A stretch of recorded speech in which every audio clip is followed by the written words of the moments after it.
A lot of us, in order to impress the other gender, we try to shape our body, but does that really matter? I'll tell you.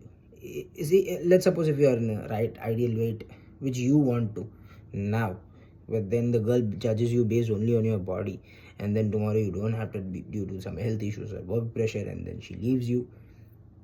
Does that really matter?